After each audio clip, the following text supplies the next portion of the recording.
Hello learners, in this clip we are going to study about the classification of elements based on its physical and chemical nature of the element.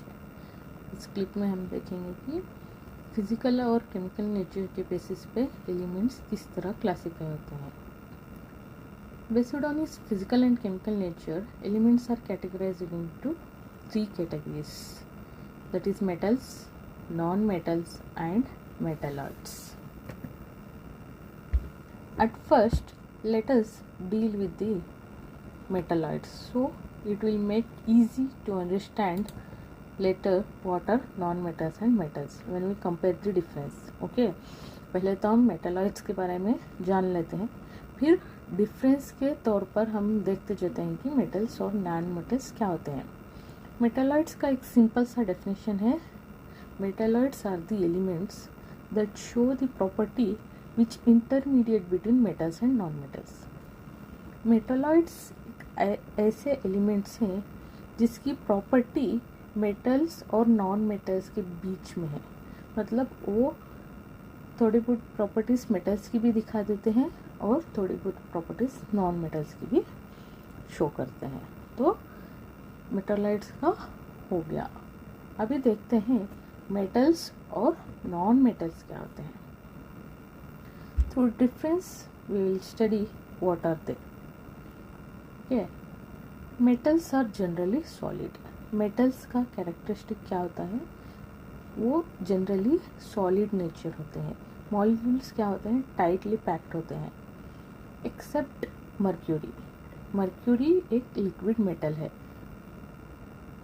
Okay, mercury के अलावा सारे metals solid होते हैं.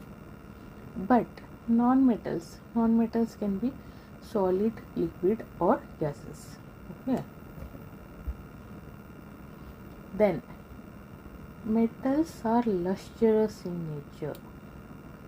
metals क्या होते हैं, lustrous in nature होते हैं, मतलब shiny in nature होते हैं. वो शाइन रिफ्लेक्ट करते हैं. सरफेस देखें तो अगर आप किसी भी मेटल के सरफेस को देखेंगे तो वो हमेशा शाइनी होगा, पॉलिश्ड सरफेस हमको दिखेगा. और वो सोनरस इन नेचर होते हैं. सोनरस मतलब ringing sound. But non metals और non lustrous except graphite and iodine. हम एक्सेप्शन देखें तो ग्राफाइट और आयोडीन लस्टरस होते हैं. उसके अलावा बाकी सारे नॉन मेटल्स नॉन लस्टरस होते हैं. सोनोरस का अगर मैं एग्जांपल दूं, आप इमेजिन कीजिए आपके हाथ में कुछ कॉइन्स हैं और नीचे गिरती हैं.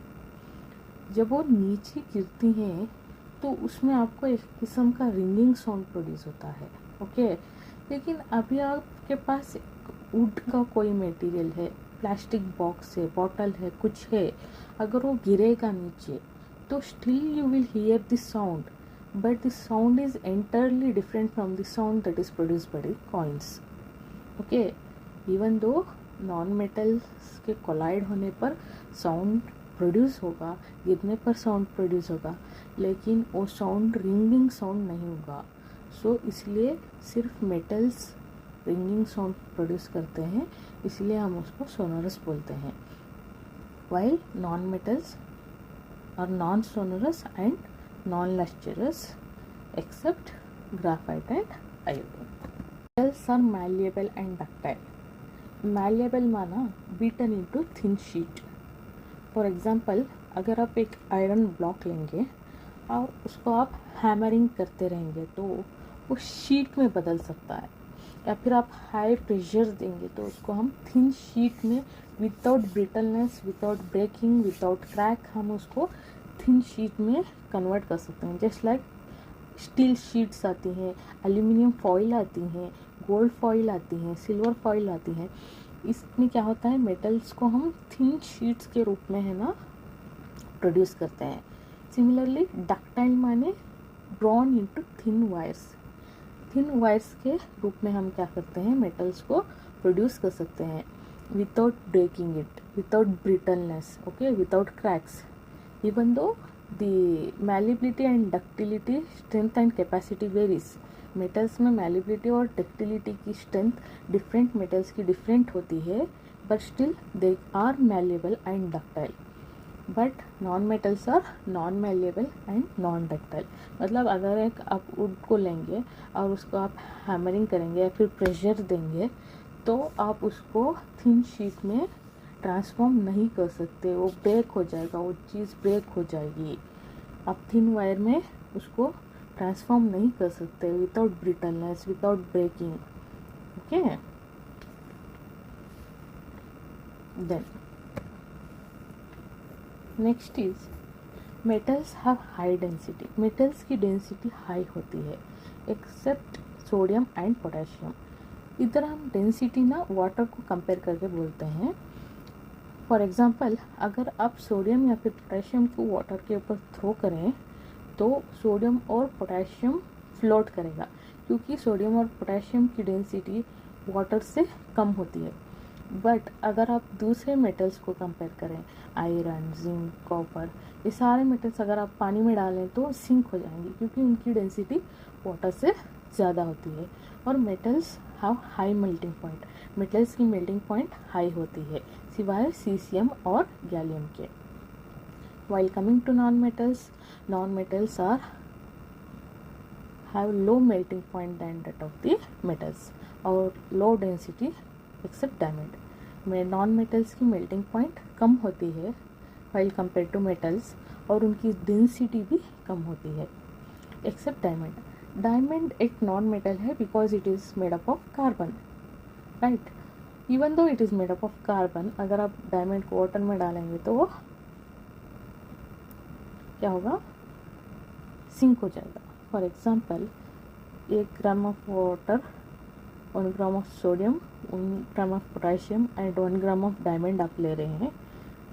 आप वाटर में सोडियम, पोटेशियम और डायमंड को डाल रहे हैं तो क्या होगा, सोडियम और पोटेशियम 1 ग्राम ऑफ वाटर में फ्लोट करेगा वाइल डायमंड विल सिंक.